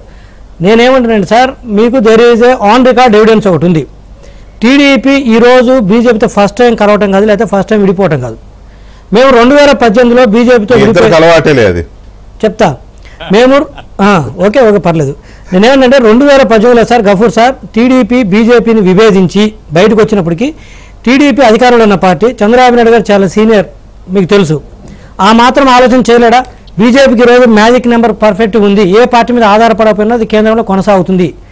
మరి ఆ రోజు ఏ ప్రయోజనాలు ఆశించి మేము బయటకు వచ్చినాం? వారు ఈడీలో లేకపోతే ఇంకోటి పంపుతారని భయం లేదా? మరి మమ్మల్ని ఇబ్బంది పెడతారని తెలియదా? ఒకవేళ పార్టీ ప్రయోజనాలు వ్యక్తిగత ప్రయోజనాలు చూసుకున్నటువంటి వ్యక్తి అయితే అన్ని అంశాల్లో ఒక 20-30 సంవత్సరాల ముందు ఆలోచించినటువంటి వ్యక్తి శ్రీ నారా చంద్రబాబు నాయుడు గారు ఒక రాష్ట్రం విషయంలోనే ఒక 20 సంవత్సరాలు 30 సంవత్సరాలు ముందుగా ఆలోచించి ఇలా చేస్తే అభివృద్ధి అవుతుందని ఆలోచించేటువంటి వ్యక్తి బీజేపీతో వ్యక్తిగతంగా విభేదిస్తే తనకు జరిగే నష్టం ఏంటో ఊహించలేడా? ఆ మాత్రం ఊహించలేడా? ఇంత పెద్ద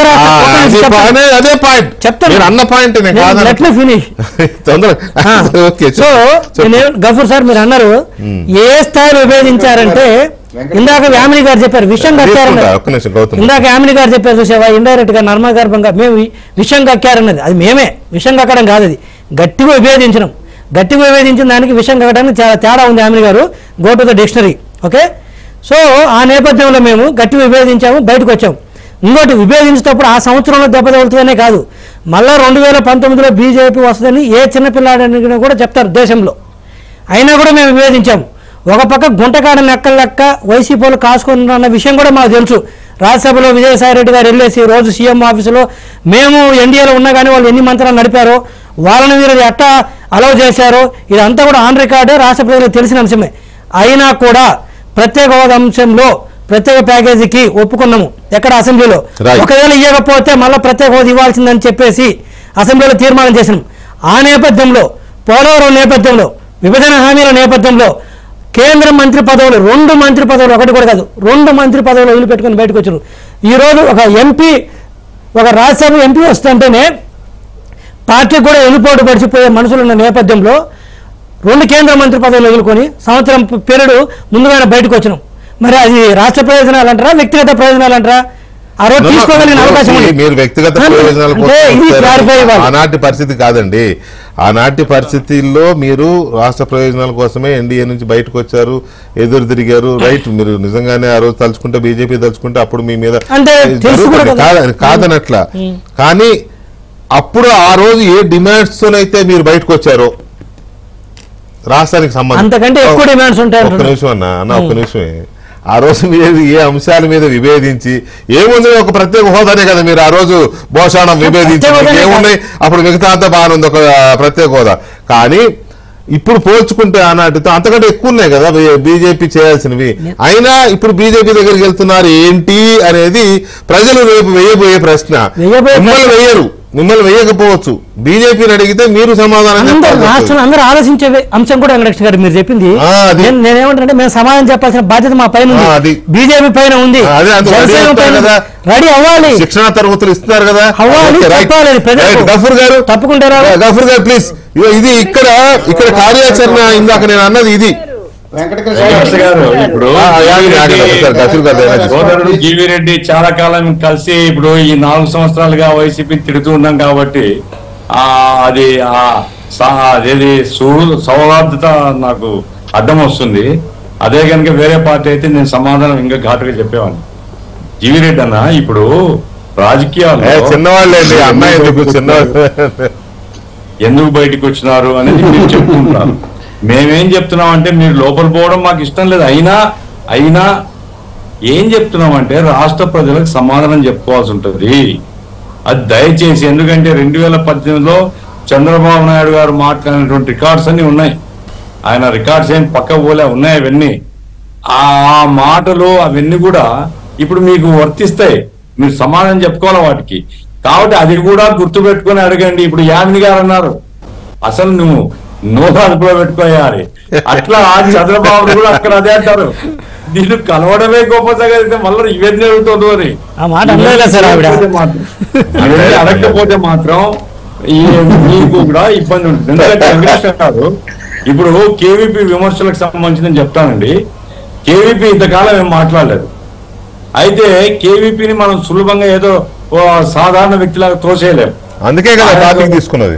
ఆయనకు అంతర్గత విషయాలు కూడా తెలుసు. ఆయన రాజశేఖర రెడ్డి గారు ఉన్నప్పుడు ఆ అంతర్గత వ్యవహారాలన్నీ ఆయన ద్వారానే జరిగాయి. జగన్మోహన్ రెడ్డి మనస్తత్వం ఏమిటి, జగన్మోహన్ రెడ్డికి ఇతరులతో ఉండే సంబంధాలు ఏమిటి, ఇవన్నీ కేవీపీ తెలుసు. కాబట్టి కేవీపీ గారు చెప్తున్నారంటే బీజేపీకి వైసీపీకి ఉన్నటువంటి అక్రమ సంబంధం, ఎందుకంటే ఓపెన్ గా సంబంధం లేదు. ఓపెన్ గా సంబంధం లేదు అన్నప్పుడు అక్రమ సంబంధం. ఈ అక్రమ సంబంధం యొక్క లావాదేవీలు ఆయన చెప్తున్నాడంటే ఆయన దగ్గర ఏదైనా ఆధారం ఉంటే చెప్తాడు. అవి మనం తోసేయలేం. అయితే మనకు తెలియదు, మనకు ఆ విషయాలను తెలియదు కాబట్టి వాటి మీద ప్రజలు చర్చిస్తారు తప్పనిసరిగా. వైసీపీ చెప్తున్నట్లుగా ఇప్పుడేదో మొత్తం సతీ అనసూయలాగా మేమే దేశంలో ఇంకా ఎవరితో కలవము, సింహాలం మేము, అదేమి లేదండి. వైసీపీ యొక్క పాపాల పుట్ట పగులుతుంది రాబోయే కాలంలో. వైసీపీ చేసినటువంటి పాపాలు అన్ని కాదు. అయితే అదే సమయంలో ఇప్పుడు శివశంకర్ గారు అట్లాగే జీవిరెడ్డి గారు ఉన్నారు. సంక్షేమం అయ్యా, నేను చెప్తున్నాను, మీ ప్రభుత్వం మారాలా, అంతవరకు నేను గ్యారంటీ. ఏ ప్రభుత్వం వచ్చినా వాళ్ళలాగా నవరత్నాలు ఈ డీబీటీ స్కీమ్స్ ఎవరు ఇంప్లిమెంట్ చేయలేం, వాళ్ళు చేసిందే అది. కాబట్టి దానికంటే మించి ఏం చేయాలా, దానికంటే మించి అధికారం అంటే అభివృద్ధి ఏం చేయాలా, నిరుద్యోగ సమస్యకు పరిష్కారం ఏమిటి, ఇటువంటి దాని మీద మీరు ప్రజల్లో చర్చకు పోతే మంచిది తప్ప మేము సంక్షేమం చేస్తాం. యాక్చువల్ గా ఈ కూటమికి సంబంధించి ఈ కూటమి ఎందుకు ఏర్పడింది, ఎలాంటి సమస్యలను వీళ్ళు పరిష్కరించబోతున్నారు, ఆగిపోయిన వాటిని ఎలా ముందుకు తీసుకెళ్లబోతున్నారు అనేది ఒక యాక్షన్ ప్లాన్ అనేది ఒకటి. సార్ మీరు చెప్పిన సూచనలు తీసుకుంటాము, డెఫినెట్ గా మీరు చెప్పినట్టు ఆయన కూడా తీసుకురాదు, తీసుకుంటాం. వస్తే రాష్ట్ర ప్రయోజనాల దృష్టి ఆయనే చెప్తున్నారు కదా, మేము సో డెఫినెట్ గా మీరు చెప్పినట్టుగా సూచనలు పరిగణలో తీసుకుంటాము. ప్రజలకు చెప్పాలి, చెప్పే వెళ్తాం సార్. రైట్. యామిని గారు, ఇక్కడ కేఈపీ రామచంద్ర గారు చాలా సీరియస్ అలిగేషన్ చేశారు ఇవాళ. అది మీరు చూసే ఉంటారు పత్రికల్లో కూడా. వైసీపీ నుంచి పెద్ద ఎత్తున ముడుపులు వెళ్తున్నాయి. ఆంధ్రప్రదేశ్లో జరుగుతున్న ఇసుక అక్రమ దందా కావచ్చు, లిక్కర్ మాఫియాల ద్వారా జరుగుతున్న దందా, వీటన్నిటిలో వాటాలు వెళుతున్నాయి. అందుకనే ఇక్కడ ఎన్ని కుంభకోణాలు జరుగుతున్నా పట్టించుకోవట్లేదు. చివరికి క్యాష్ మద్యం అమ్మకాలు క్యాష్లో అమ్ముతున్నా కూడా నిజానికి అది పెద్ద క్రైమ్ కదా, అయినా పట్టించుకోవట్లేదు. ఎందుకంటే ఉదాహరణగా రాష్ట్ర పార్టీ అధ్యక్షురాలు పురంధరేశ్వరి గారి కంప్లైంట్ చేసినా కూడా కేంద్ర ప్రభుత్వం స్పందించలేదంటే కారణం ఇదే అనేది ఆయన అంతరంగం అయి ఉండొచ్చు. సో దీన్ని దృష్టిలో పెట్టుకుని వైసీపీ జగన్మోహన్ రెడ్డి బీజేపీకి ముడుపులు ఇస్తున్నారండి. మోడీ గారికి ఇస్తారా, అమిత్ షా గారికి ఇస్తారా, ఐ డోంట్ నో. కేవీపీ గారి మాటల్లో దీని మీద మీరిచ్చే సమాధానం? వెంకటకృష్ణ గారు, ముందు ఒకటి గఫూర్ గారు ఇందాక నుంచి అంటున్నారు, అన్నది కూడా అన్నట్టుగా భ్రమింపజేస్తూ అలాగే చేసిన అభివృద్ధి, కనిపిస్తున్న అభివృద్ధిని కూడా చూడలేదు కంటే ఒక భావజాలం ఉన్నటువంటి పాపం పార్టీ నుంచి వారు ఉన్నారు కాబట్టి నేను దాని గురించి మాట్లాడట్లేదు. మీరు ఎంత ఎస్టాబ్లిష్ చేద్దామన్నా నిజం సత్యమే ఉంటుంది. గఫూర్ గారు పెద్దలు, మీరంటే చాలా గౌరవం ఉంది. ఇకపోతే ఇందాక కాంగ్రెస్ కూడా పాపం గౌతమ్ గారు నాకు కాస్త గొంతు బాలేదు కాబట్టి, అంటే మేము ఏదైతే కనుక అసలు మేమని కాదు, తమ పార్టీ చేసినటువంటి ఇప్పుడు కాదు జవహర్లాల్ నెహ్రూ గారి దగ్గర నుంచి ఇందిరాగాంధీ గారి నుంచి వారన్న మాటలు నియంతృత్వము, వ్యవస్థల్ని ఉపయోగించుకోవడము, లేదంటే కనుక ఒక కుటుంబ పాలన టైప్ లో ఇటువంటివి చాలా ఇందాక మాట్లాడారు. అవన్నీ బీజేపీకి చిన్న కరెక్షన్ అండి, అవన్నీ బీజేపీకి వర్తించవు, అన్ని కాంగ్రెస్ గురించి. మీ పార్టీ గురించి మాకు కాదు మాకు కొంచెం కంఠశోష తగ్గించారు. ఎనిమిది దాన్ని పక్కన పెడితే ఇప్పుడు లాస్ట్ గా చెప్పేది ఏంటంటే, ఒకటి ఏమి చేయలేదు ఈ రాష్ట్రానికి భారతీయ జనతా పార్టీ అనేది మేము ఇందాక విషయం అన్నాము. మన జీవిరెడ్డి అన్న అన్నారు విషయానికి విభేదించడానికి డిక్షనరీ అని, దానికి డిక్షనరీ వరకు అవసరం లేదు. కేవలము రాష్ట్ర ప్రయోజనాలు విభేదిస్తున్నామన్న పేరుతోటి ప్రధానమంత్రి గారి భార్యల గురించి ఇట్లాంటి మాటలు మాట్లాడడం అనేది దాని గురించి డిక్షనరీ వరకు అట్లాంటి వరకు కూడా వెళ్లాల్సిన అవసరం లేదు. మనం ఇక్కడ చూడాల్సింది, నేను చెప్తుంది కూడా ఒకటే, ఈ రోజుకి కాదు రేపు కాదు, ఒకటే మాకు కూడా కావాల్సింది ఈ చర్చ. మీరు అన్నారు కదా వెంకటకృష్ణ గారు, రేపు పొద్దున ప్రజలకి ఏమి చెబుతాము అన్నది ఆ చర్చ. నిజంగా చెప్తున్నాం, మేము కూడా సిద్ధంగా ఉన్నాము, మేము కూడా రెడీగా ఉన్నాం. ఎందుకంటే ఒకటి కాయిన్ కి వన్ సైడెడ్ గా ఇప్పటి వరకు కూడా ఎంతో చేస్తున్నప్పటికీ 1,12,000 పెట్టి నేషనల్ హైవేస్ రాష్ట్రం చేసిన 60,000 కోట్లు పెట్టి అవి మాత్రమే కాకుండా ప్రతి జిల్లాకి చేసినటువంటిది ఇప్పుడు other side of the coin లాగా ఖచ్చితంగా ప్రజల్లోకి అందరము కలిపి తీసుకుని వెళ్తాం. మాతో ఇప్పుడు పొద్దున పొత్తు ఉంటే కనుక ఖచ్చితంగా పార్టీలన్నీ తీసుకొని వెళ్తాము. అప్పుడైనా సరే ఎవరైతే ఇట్లాంటివి చిమ్ముతూ లేదంటే వేస్తూ ఉన్నారో ప్రజలు అనుకున్నటువంటి భావనలోకి తీసుకొని వచ్చారో వారి ద్వారా ప్లస్ ఇటువంటి మీడియాల ద్వారా కూడా అంటే మన ఛానళ్ల ద్వారా కూడా ఖచ్చితంగా ఆంధ్ర రాష్ట్ర ప్రజలకి అర్థమైపోతుంది. ఈ రోజున కావాల్సింది కేవీపీ గారు అన్న మాటల్లో ఒకటే అసలు వారిని మాట్లాడడానికి కూడా అనవసరంగా మనం పెద్దవాళ్ళని చేయాల్సిన అవసరం లేదు. జగన్మోహన్ రెడ్డి గారు 4 సంవత్సరాలు అప్పుడు ఉన్నప్పుడు ఇదే కాంగ్రెస్ పార్టీ సరిగ్గా ఇన్వెస్టిగేషన్ చేసి ఉంటే కనుక ఆయన బెయిల్ కూడా వచ్చేది కాదు. బెయిల్ ఇచ్చింది ఏ పార్టీ అండి? అప్పుడు బెయిల్ ఇచ్చేది అప్పుడు మరి అలాంటప్పుడు మరి బీజేపీని ఎందుకు చెప్తున్నాను అక్కడికి వస్తున్నా. కోర్టుల పరిధిలో ఉన్న అంశాన్ని మరి ప్రభుత్వాలు ఏం చేయలేవు కదా. ఇప్పుడు కూడా కోర్టులో ఉంది కాబట్టి అంతకంటే ఎక్కువ మాట్లాడట్లా. మరి కాంగ్రెస్ విషయానికి వచ్చేటప్పటికేమో కోర్టులు చేశానంటారా? బీజేపీ పరిపాలననేమో బీజేపీ ఏం చేయట్లేదు, నరేంద్ర మోదీ గారు కావాలని ఇలాంటి వ్యవస్థను ఉపయోగించుకున్నారు, ఆయన ఏం చేయట్లేదు అంటారు. ఈ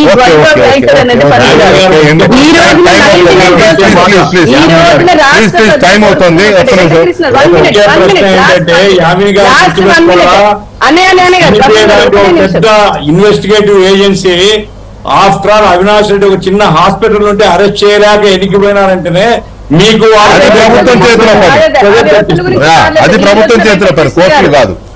వెంకటకృష్ణ గారు ఒకటి ఈ రోజున ఉన్నటువంటి రాష్ట్రంలో 3 ఆఫ్ ద స్టేట్ ఏంటంటే 99% ప్రభుత్వ భూములని భూ కబ్జా చేసినటువంటి వైసీపీని ఇంటికి పంపించడం అనేది ఈ రోజున state of the nation, state of the mood of the state. అలాగే 99% ఇచ్చిన హామీలు నెరవేర్చుకోకుండా ప్రజల రక్తాన్ని జలగల్లాగా పట్టి పీడిస్తున్నటువంటి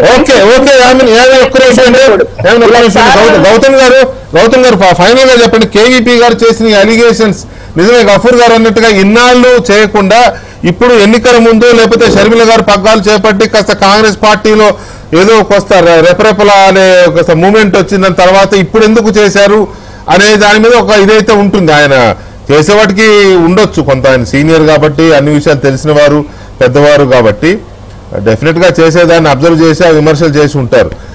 ఏమైనా చెప్తారు దీనికి ఇప్పుడు ఎన్నికల ముందు చేయడంలో ఉద్దేశం ఏంటని? ఒకటి టీడీపీ జనసేన బీజేపీలు ఆంధ్రప్రదేశ్ ప్రజలకి ఏమి ఒక కొత్త మాటలు చెప్పాలన్నా ఆంధ్రప్రదేశ్ ప్రజలు నమ్మరు. మీరు ఎలాంటి ప్రయత్నం చేసి వాళ్ళ చేత రాబట్టించారన్నా ఏదో రాష్ట్ర అభివృద్ధి కోసం ఎజెండాతో వస్తున్నామని చెప్పాలన్నా బీజేపీతో వెళితే ఆంధ్రప్రదేశ్ ప్రజలు ఎవరు నమ్మటానికి సిద్ధంగా లేరు. తెలుగుదేశం పార్టీ మిత్రులు అనేక మంది ప్రైవేట్ గా కలిసినప్పుడు వారెవరికి కూడా బీజేపీతో టీడీపీ పొత్తుకెళ్ళటం ఇష్టం లేదు. కేవలం చంద్రబాబు నాయుడు ఇష్టం. జగన్మోహన్ రెడ్డి గారి పార్టీలో కూడా బీజేపీతో రహస్య ఒప్పందాలు చేసుకోవడంలో చాలా మంది కాంగ్రెస్ వాదులు ఉన్న వాళ్ళు ఎప్పటికీ ఇష్టపడరు. అయినా కూడా వారు పొత్తు పెట్టుకుంటున్నారు రహస్యంగా. అది ఇష్టపడట్లేదు రాష్ట్ర ప్రజలు. లాస్ట్ పాయింట్ ఏంటంటే తెలుగుదేశం పార్టీ 2018లో బీజేపీ నుంచి బయటపడినప్పుడు వారు ఢిల్లీలో నిరసన చేస్తే ప్రత్యేక హోదా కోసం ఆ రోజు రాష్ట్ర ప్రయోజనాల రీత్యా కాంగ్రెస్ పార్టీ నుంచి మన్మోహన్ సింగ్ గారు లాంటి ప్రధానమంత్రి కూడా హాజరయ్యి దానికి బలపరిచినటువంటి సంఘటన ఉంది. 2018లో ఇదే చంద్రబాబు నాయుడు గారు అక్కడ కాంగ్రెస్ కూటమి వస్తుందేమో అని కాంగ్రెస్ తో వెళ్లి రాహుల్ గాంధీ గారికి సాల్వ్ చేసినటువంటి చరిత్ర ఉంది. తెలంగాణలో ఆ కాంగ్రెస్ వస్తుందేమో అని పొత్తు పెట్టుకున్నటువంటి చరిత్ర ఉంది. మళ్ళీ బీజేపీ రాగానే సైలెంట్ అయిపోయినటువంటి చరిత్ర ఉంది. కనుక ఇవన్నీ రేపు డిబేట్ అవుతాయి. రెండవది ప్రత్యేక హోదా విషయం మన శంకర్ గారు చెప్తున్నారు, శివశంకర్ గారు ఎందుకు చట్టంలో పెట్టలేదని. ఇదే చంద్రబాబు నాయుడు గారు, ఇదే జగన్మోహన్ రెడ్డి గారు అయ్యా క్యాబినెట్ నిర్ణయం జరిగింది ప్రత్యేక హోదాకి చట్టం అవసరం లేదని చెప్పారు. ఎందుకంటే టైం తక్కువ ఉంది. ప్లీజ్ చెప్తా ఫైనల్ గా చెప్తున్నా. కేవీపీ గారు చెప్తున్న విషయంలో ఏంటంటే జగన్మోహన్ రెడ్డి గారు బీజేపీ రహస్య ఒప్పందాలు రాష్ట్రానికి నష్టం చేశాయి, పోలవరం విషయంలో నష్టం చేశాయి, ప్రత్యేక హోదా విషయంలో నష్టం చేశాయని రాష్ట్ర ప్రయోజనాల గురించి మాట్లాడుతూ వారు ఒక స్వచ్ఛంగా చెప్పారు. ఇదేమన్నా హెరిటేజ్ పాలనంత స్వచ్ఛమైన పాలనలాగా భారతీయ జనతా పార్టీ భావిస్తుందా? మరి ఎందుకు మద్యంలో, లిక్కర్లో కానీ, ఇసుకలో కానీ అవినీతి జరిగితే క్యాష్ తీసుకుంటుంటే ఎందుకు చర్యలు లేవు అనేది వారు సూటిగా ప్రశ్నించారు. ఓకే ఓకే రైట్ గౌతమ్ గారు, హెరిటేజ్ బాల్ స్వచ్ఛంగా ఉంటాయని సర్టిఫికేట్ అయితే ఇచ్చేసారు మీరు. Anyway thank you. అదే ఆ హెరిటేజ్ పాలు ఎంత స్వచ్ఛమైనదో జగన్మోహన్ రెడ్డి గారికి తెలుసు.